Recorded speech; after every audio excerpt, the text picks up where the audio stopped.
అందరికీ జై శ్రీరామ్. అందరూ ఎలా ఉన్నారు? బాగున్నారా? నేనైతే చాలా బాగున్నానండి. మీరు కూడా శ్రీరామచంద్రమూర్తి ఆశీర్వాదం పొందాలని, ఆయన ఆశీర్వాదంతో అందరూ బాగుండాలని కోరుకుంటూ ఈ వీడియోలో నేను సుందరాకాండ పారాయణ ఎలా పూర్తి చేశాననేది ఫుల్ డీటెయిల్గా చెప్పాను. అలాగే ఇన్స్టాగ్రామ్లో వచ్చిన ప్రతి కామెంట్కి నేను దీంట్లో రిప్లై ఇచ్చానమాట. అక్కడైతే నేను రిప్లై ఇవ్వలేకపోయాను. అందులో ముఖ్యంగా అడిగిన క్వశ్చన్స్ ఏంటంటే బుక్ డీటెయిల్స్ చాలా మంది అడిగారు, బుక్ లింక్ ప్లీజ్ అని. సో అది కూడా నేను లాస్ట్లో చెప్తాను. ఇంకా పూజా విధానము, నియమాలు, పూజా ఫలితం ఎలా ఉంటుంది, నేను ఎలా చేసుకున్నాను అది చెప్తాను. ఇక్కడ మీరు ఒక చిన్న విషయాన్ని నోట్ చేసుకోవాలి.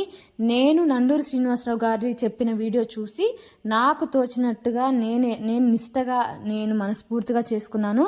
సో ప్లీజ్ ఎవరు జడ్జ్ చేయొద్దు. నేను ఎలా చేసుకున్నాను అని అడిగారు కాబట్టి అడిగిన వాళ్ళకి మాత్రమే షేర్ చేస్తున్నాను. నాకంతా తెలుసు అని కూడా చెప్పట్లేదు.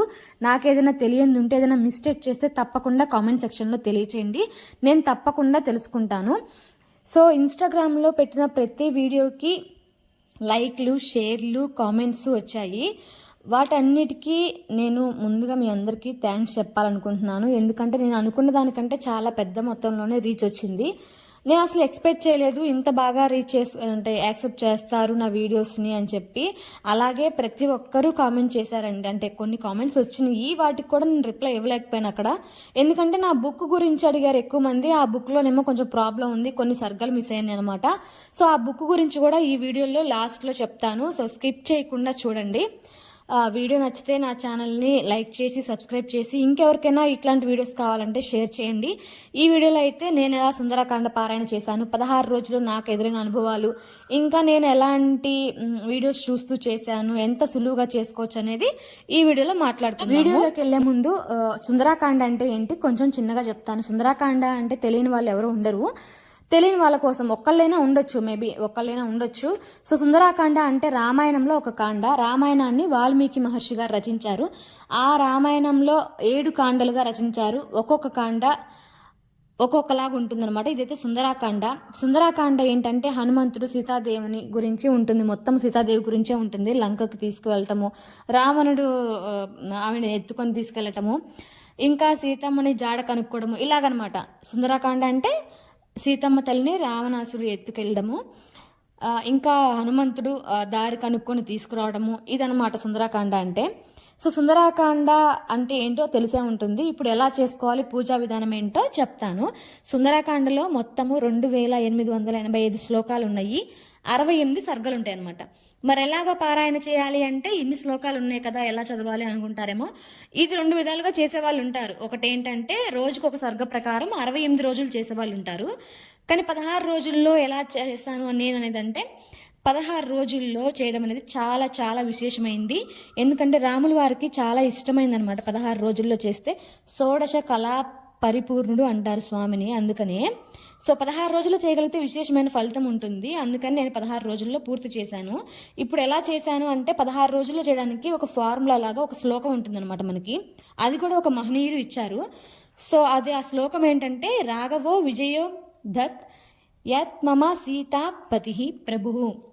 నేను చదివిన దాంట్లో తప్పు ఉంటే నాకు క్షమించండి. మీకు స్క్రీన్ పైన ఇస్తాను, అలా డిస్క్రిప్షన్లో కూడా ఈ శ్లోకాలన్నీ ఇస్తాను. అవి చూడటం తెలియని వాళ్ళ కోసం మాత్రమే నేను చదివాను అనమాట. ఇంకా వీడియోలోకి వెళ్ళిపోదాము. ఇప్పుడు ఏంటంటే ఇప్పుడు నేను చెప్పాను కదా శ్లోకము, ఆ శ్లోకం ప్రకారము ప్లేస్ వాల్యూస్ ఉంటాయి తెలుగులో. ఇప్పుడు స్క్రీన్ మీద చూపిస్తున్నాను కదా, అలాగా ప్లేస్ వాల్యూస్ ఉంటాయి. అలాగా మన శ్లోకం ప్రకారం తీసుకుంటే ఒక్కొక్క లెటర్కి ఒక్కొక్క ప్లేస్ వాల్యూ ఉంటుంది. ఆ ప్లేస్ వాల్యూ ప్రకారం మనం 16 రోజులు 68 సర్గలు పూర్తి చేయొచ్చు అనమాట. అవి ఎలాగా అంటే రా అంటే 2 లెటర్ వచ్చింది కదా, 2 లెటర్ వచ్చింది కదా, ఆ రా ప్రకారం ఫస్ట్ రోజు మనం 2 సర్గలు చదవాలి. ఫస్ట్ రోజు 2 సర్గలు చదివిన తర్వాత రెండో రోజు ఘా అంటే 4 లెటర్స్ వచ్చింది. ఘాకి 4 ప్లేస్ వాల్యూ. ఆ ప్లేస్ వాల్యూ 4 ప్రకారం మనం 4 సర్గలు చదవాలన్నమాట. అంటే ఎలాగా ఒకటో రోజు 1, 2 చదివాము, రెండో రోజు 3, 4, 5, 6 చదవాలన్నమాట. అలాగా లాస్ట్కి వచ్చేసరికి మీరు మొత్తం మనం కూడుకుంటే 68 సర్గలు వస్తాయి. సో ఒకసారి చెక్ చేసుకోండి. నేను ఇక్కడ డీటెయిల్గా స్క్రీన్ మీద కూడా ఇస్తాను, డిస్క్రిప్షన్లో కూడా ఇస్తాను, ఒకసారి చూసుకోండి. ఇంకా ఈ శ్లోకం ప్రకారం మనం చదువుతాం కదా, అలాగే 68 సర్గలు చూసుకొని చదువుకోవాలి. ఒక్కొక్క సర్గకి ఇంత టైం అని ఉంటుంది. ఆ టైము ఒక్కొక్క ఫస్ట్ రోజు మాత్రం 1 గంటన్నర టైం పడుతుంది, మిగతా సర్గలు మాత్రం సాఫీగా వెళ్ళిపోతాయి. ఇంకా ఇలాగా సర్గలు మీకు అర్థమైంది అనుకుంటున్నాను. సర్గలు పూర్తయిన తర్వాత ఇంకా నియమాల గురించి అడిగారు. నియమాలు ఏంటంటే పెద్దగా నియమాలు ఏం అక్కర్లేదు. మనము స్నానం చేసి శుచిగా ఉండి పూజ చేసేటప్పుడు ఎటు మైండ్ వెళ్లకుండా ప్రశాంతంగా కూర్చొని మనం పూజ మీద మనసుని లగ్నం చేస్తే ఇంకా అదే నియమం సరిపోతుందన్నమాట. ఇంకా వీలైనంత వరకు వేకువజామున అంటే 4, 6 ఆ టైంలో చేసుకోవడానికి ట్రై చేయండి. నేనైతే 8 to 10 లోపు చేసుకున్నాను. 10 తర్వాత చేయడానికి ట్రై చేయకండి అసలు, ఎందుకంటే ఆ టైంలో చేసినా అంత ఫలితం ఉండదు అంటారు పెద్దవాళ్ళు. సో ఇంకా పారాయణ చేసే ముందైతే ఒక 5 ప్రార్థనా శ్లోకాలు ఉంటాయి, ఇంకా జయమంత్రం ఒకటి ఉంటుంది. అవన్నీ డిస్క్రిప్షన్లో ఇస్తాను. ప్రార్థనా శ్లోకాలు అయితే చెప్తాను నేను, అవి స్క్రీన్ మీద అదే ఇస్తాను, చూసుకోండి. ఆపదామపహస్తారం దాతారం సర్వసంపదాం లోకాభిరామం శ్రీరామం భూయో భూయో నమామ్యహం. శ్రీరామ రామ రామేతి రమే రామే మనోరమే సహస్రనామ తత్తుల్యం రామనామ వరాననే. గోష్పదీకృత వారాసిం మస్కీకృత రాక్షసాం రామాయణ మహామాల రత్నం వందే నీలాత్మజం. అంజనానందనం వీరం జానకీ శోకనాశనం మక్షహంతారం వందే లంకా భయంకరం. కూజంతం రామ రామేతి మధురం మధురాక్షరం ఆరుహ్య కవితాశాఖం వందే వాల్మీకి కోకిలాం. ఈ 5 ప్రార్థనా శ్లోకాలు మాత్రం తప్పకుండా చదవాలి. మనము తర్వాత మొదటి 2 సీతారాములకు సంబంధించినవి, 3, 4 హనుమాన్ దేవునికి సంబంధించినవి, 5వది వాల్మీకి మహర్షి సంబంధించింది. మరి ఆయనే కదా కావ్యం ఇచ్చారు మనకి. సో ఆయన తలుచుకొని మనము సుందరకాండ పారాయణ చేస్తామన్నమాట. తప్పకుండా 5 ప్రార్థనా శ్లోకాలు తప్పకుండా చదవాలండి. ఆ ప్రార్థనా శ్లోకాలు చదివిన తర్వాత ఆ రోజు చేయవలసిన ఇవి పారాయణ ఉంటుంది కదా, సర్గలు ఉంటుంది కదా, అవి అయిపోయిన తర్వాత ఇంకొక శ్లోకం చదువుదాలి. అది రామచంద్రమూర్తికి సంబంధించింది. అదేంటంటే మాతా రామో మత్పిత రామచంద్ర స్వామి రామో మత్సుక రాఘవేశ సర్వస్వం మే రామచంద్రో దయాలు నాణ్యం దైవం నైవ జానేన జాన్నే. అసలు ఈ అద్భుతమైన శ్లోకం అసలు మనసు పెట్టి చదివితే మన పక్కనే ఉండి అసలు మనకు దేవుడు కనిపిస్తారన్నమాట. రాముల వారు మన కళ్ళ ముందే ఉంటారు, కళ్ళల్లోంచి నీళ్ళు తిరుగుతాయి. అసలు అది మాటల్లో చెప్పలేంది. దేవుడికి కనెక్ట్ అయిన వాళ్ళకి మాత్రమే ఆ అనుభవం, ఆ ఫీలింగ్ తెలుస్తాయి. మీకు ఇలాంటి అనుభవం ఎదురవ్వాలి, మీకున్న సమస్యలు తీరాలని తప్పకుండా సుందరకాండ పారాయణ అయితే ఒక సొల్యూషన్ అనే చెప్తాను నేను. ఆ సమస్య తీరపోయినా అది ఎదుర్కొనే ధైర్యాన్ని మనకి ఇస్తుంది అనమాట సుందరకాండ. రాములు అనే అనుగ్రహం తప్పకుండా ఉంటుంది, అనుభవంతో చెప్తున్నాను. అది ఎదుర్కొనే ధైర్యాన్ని దేవుడు ప్రసాదిస్తారు. సో ఈ శ్లోకం అర్థం కూడా అదే. ఎవరూ లేరని బాధపడడం దేనికి, శ్రీరాములు శ్రీరామ తల్లి వాళ్ళు పటం పెట్టుకొని మనం ఎదురుగుండానే ఉంటాము. బాధ వచ్చినా సంతోషం వచ్చినా వాళ్ళకి చెప్పుకొని వాళ్ళకి మనం మనస్ఫూర్తిగా ఆ రోజు మనం దండం పెట్టుకుంటే మన సమస్య తీరిపోతుంది అనడం కన్నా మనకు ఎదుర్కొనే ధైర్యాన్ని, ఒక ఆరోగ్యాన్ని, అంతటి బుద్ధిని, జ్ఞానాన్ని మనకు ప్రసాదిస్తాడనమాట దేవుడు. సో పారాయణ అయితే పూర్తయిపోతుంది. ఈ శ్లోకం చదివిన తర్వాత పారాయణ పూర్తయిపోయిన తర్వాత దీపం ధూపం నైవేద్యం ఇవ్వాలి. 16 రోజుల పారాయణలో నాకు తోచింది నేను చేసి పెట్టాను. అంటే నైవేద్యం గురించి అడుగుతారు కదా మళ్ళీ.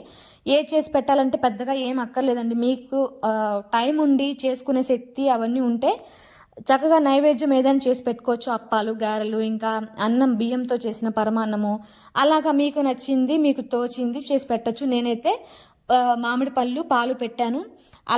అలా పెట్టలేని వాళ్ళు కూడా బెల్లమైనా ఖర్జూరాలైనా ఏదో ఒకటి నైవేద్యంగా పెట్టి మనము సుందరకాండ పారాయణ చేసుకోవచ్చు. సుందరకాండ పారాయణ దీక్షగా చేయాలనుకుంటే ఈ 16 రోజులు నిష్టగా సాత్విక ఆహారం మాత్రమే తీసుకోవాలి, బ్రహ్మచర్యం పాటించాలి. అలాంటి నియమాలన్నీ పాటిస్తే తొందరగా ఫలితం దక్కుతుంది. ఇంకా సందేహాలు ఏంటి అంటే సుందరకాండ ఉపదేశం ఉండాలా అని అంటారు. అక్కర్లేదండి. నేను నండూరి గారు చెప్పినట్టు, ఆయన చెప్పినట్టు చాగంటి గారి, వద్దిపతి పద్మాకర్ గారి వీడియోస్ చూశాను. సో చాగంటి గారు అయితే వివరంగా అర్థం కూడా చెప్తారు. ఇంకా వద్దిపతి పద్మాకర్ గారు వీడియోస్ పెడుతూ ఆయన చెప్పింది వింటూ నేను ఆయనతో పాటు చదువుకుంటూ ఏ తప్పు పోకుండా చూసుకుంటూ మీనింగ్ తెలుసుకొని చదివాను. మీనింగ్ తెలుసుకొని చదవడం వల్ల ఉపయోగం ఏంటంటే మనకి పూజ మీద మనసు లగ్నం అవుతుంది. నెక్స్ట్ ఏం జరుగుతుందన్న మనకి అర్థమవుతుంది. సో సుందరాకాండలో ఏంటంటే చాలా ఇంట్రెస్ట్గా ఉంటుంది. ఒక్కొక్క కాండ అయిపోయే కొద్దీ నెక్స్ట్ ఏం జరుగుతుందా అనేది మనకి ఇంట్రెస్ట్ కలుగుతుంది అనమాట. సో ఇంకా నేను అయితే ఇలా చేసుకున్నాను సింపుల్గా. 15 రోజులు దేవుడి గుట్లోనే పెట్టుకొని ఆంజనేయ స్వామికి చేసుకున్నాను. 16 రోజు మాత్రము ఇలాగ స్వామిని పీట మీద కూర్చోపెట్టుకొని శ్రీరామచంద్రమూర్తి సీతమ్మ తల్లిది పట్టాభిషేకం ఉంది ఫోటో పెట్టుకొని చేసుకున్నాను నేను. సో ఇంకా ఈ వీడియోలో మీకు చూసినట్టయితే స్వామివారి అనుగ్రహం కూడా నాకు కలిగింది. ఎన్ని మినిట్స్ దగ్గర కలిగింది, ఎలా కలిగింది అంటే మీరు చూస్తారు కదా, ఎన్ని టైమ్స్ కలిగిందో కూడా మీరు నాకు చూసి కమెంట్లో తెలియచేయండి. ఇంకా చాలా సంతోషించాల్సిన విషయం ఏంటంటే ఒక్క దెబ్బకే నా టెంకాయ అయితే పగిలింది. అది మిడిల్లోకి పగిలింది, ఎటువంటి వంక లేకుండా. అసలుకి ఇంతకు మించిన ఆనందం ఇంకోటి ఏంటంటే చెప్పండి. చాలా బ్లెస్సింగ్గా అనిపించింది. నాకైతే స్వామివారు 2 టైమ్స్ బ్లెస్సింగ్స్ ఇచ్చారు. నేను కూడా అప్పుడు ఒకసారి మాత్రమే చూశాను, ఈ వీడియోలో చూస్తే 2 టైమ్స్ ఉంది. సో మీరు అది కనుక అబ్జర్వ్ చేసుంటే తప్పకుండా నాకు కామెంట్ బాక్స్లో తెలియచేయండి ఎన్ని మినిట్స్ దగ్గర స్వామి నాకు అనుగ్రహించారు అనేది. ఇంకా పూజ గురించి అయితే నేను చెప్పాల్సిందంతా చెప్పేశాను, మీరు అడిగినవన్నీ కూడా. ఇంకోటి ఏంటంటే ఇది చదవడం రాదు అని అనుకున్న వాళ్ళు ఉంటారు కదా, అంటే తెలుగు చదవడం రాదు, సాంస్క్రిట్ చదవడం రాదు, నాకు అసలు ఏది చదవడం రాదు అనుకునే వాళ్ళు ఏం చేస్తారంటే ఇలా వద్దిపతి పద్మాకర్ గారు వీడియోస్ పెట్టుకొని లేదంటే చాగంటి గారు వీడియోస్ పెట్టుకొని మనము పూజ చేసుకున్నట్టుగా ఆయన ముందు కూర్చొని అక్షింతలు పట్టుకొని వాళ్ళు చెప్పింది వింటూ మనం భావిస్తూ మనం మనస్ఫూర్తిగా మనసు లగ్నం చేసుకొని స్వామివారు మన పక్కనే ఉన్నారు, అది మనం వింటున్నాము, అది మనమే చదువుతున్నాము అనే భావంతో చేస్తే స్వామివారు ఇంకా అర్థం చేసుకుంటారు మనల్ని. సో ఇంకా సంతోషిస్తారు. సో మనం ప్రయత్నమే ఆయనకి ఇంకా సంతోషాన్ని ఇస్తుంది. సో అలాగ పెట్టుకొని వింటూ పారాయణ పూర్తయ్యాక వాళ్ళు చదివింది అయిపోయాక దీపం నైవేద్యం పెట్టుకొని హారతి ఇచ్చుకుంటే అలా కూడా పారాయణ చేసుకోవచ్చు అనమాట. అది కూడా చాలా మంచి ఫలితాన్ని ఇస్తుంది. ఇంకా ఒకవేళ హిందీ చదవడం వచ్చు అనుకుంటే బుక్స్ గురించి చెప్తున్నాను ఇక్కడ నేను. హిందీ చదవడం వస్తే తులసీదాస్ గారు రచించినవి సుందరాకాండ ఉంది, అదైనా పారాయణ చేయొచ్చు. లేదంటే గీతా ప్రెస్ వాళ్ళవి, రామకృష్ణ మఠం వాళ్ళవి వాళ్ళు ప్రెస్ చేసిన బుక్స్ ఉన్నాయి. అంటే అవి ఒక పక్కన శ్లోకాలు ఇంకొక పక్కన మీనింగ్ ఉంటుందన్నమాట. సో అలాంటి బుక్స్ అయినా తెచ్చుకొని చదువుకోవచ్చు. ఇంకా నా బుక్ విషయానికి వస్తే కొన్ని పేజెస్ మిస్ అయినాయి అనమాట. అందుకనే నేను ఇన్స్టాలో నాకు బుక్ లింక్ అని చెప్పి అడిగినా కూడా నేను ఇవ్వకపోవడానికి గల కారణం అదే అనమాట. కొన్ని సర్గలే లేకుండా పోయినాయి. 11వ సర్గ నుంచి 23-30 సర్గల దాకా బాగానే ఉన్నాయి. ఆ తర్వాత అక్కడ వరకు కొన్ని శ్లోకాలు మిస్ అయినాయి, అక్కడి నుంచి కొన్ని సర్గలే మిస్ అయినాయి అనమాట. ఎట్లా అంటే లాస్ట్కి వచ్చేసరికి 64వ సర్గ అయితే నా బుక్లో లేనే లేదు. 64, 66, 65 ఇవన్నీ చాలా మిస్టేక్స్ ఉన్నాయి. అసలు అయితే కొన్ని 2 సర్గలు అయితే ఎగిరిపోయినాయి. ఇంకా అంతే నా బుక్ గురించి. మంచి బుక్స్ అయితే నేను డిస్క్రిప్షన్లో ఇస్తాను. రామకృష్ణ మఠం వాళ్ళవి ఇంకా గీతా ప్రెస్ వాళ్ళది ఫ్లిప్కార్ట్లో ఉంటుంది. వాటి లింక్స్ నేను డిస్క్రిప్షన్లో ఇస్తాను, ఒకసారి చెక్ చేయండి. అవైతే కొంచెం బాగానే ఉన్నాయి. ఒకసారి మీరు కూడా వద్దిపతి పద్మాకర్ గారి వీడియోస్ పెట్టుకొని బుక్ అంతా సరిగ్గా ఉందా లేదో చూసుకొని, ఒకవేళ లేదు అనుకుంటే నోట్ చేసుకొని చదువుకోవచ్చు. ఇక్కడ నేను ఒక విషయం చెప్పాలి, అదేంటంటే నేను ఇది సుందరాకాండ పారాయణ 3 టైమ్స్ ట్రై చేశాను, అసలు అవ్వలేదనమాట. ఒకరోజు అయితే అదే పనిగా కూర్చొని ఎందుకు అవ్వట్లేదని బాధపడుతూ ఒకసారి అయితే శ్లోకాల వరకు పొద్దున సాయంత్రం కూర్చొని ఒకటే రోజులో కంప్లీట్ చేశాను. కానీ అప్పుడు కూడా అంత మంచిగా అనిపించలేదు. సో ఈసారి అయితే బాగా 16 రోజులు ఎటువంటి ఆటంకం రాకుండా ఉండాలని ప్రతిరోజు పారాయణ అయిపోయిన తర్వాత రేపటి గురించి రేపే ఆటంకం రాకుండా నా పారాయణ పూర్తి అవ్వాలని దండం పెట్టుకునేదాన్ని. అలాగా హనుమాన్ చాలీసా అష్టోత్తరాలు చదువుకుంటూ నా 16 రోజుల పారాయణ అయితే నేను హ్యాపీగా కంప్లీట్ చేసుకోగలిగాను. స్వామివారి అనుగ్రహం కూడా నాకు ఇచ్చారు. ఎలాగంటే అయోధ్య నుంచి 17వ రోజు మా ఇంటికి రాముల వారు వచ్చారు.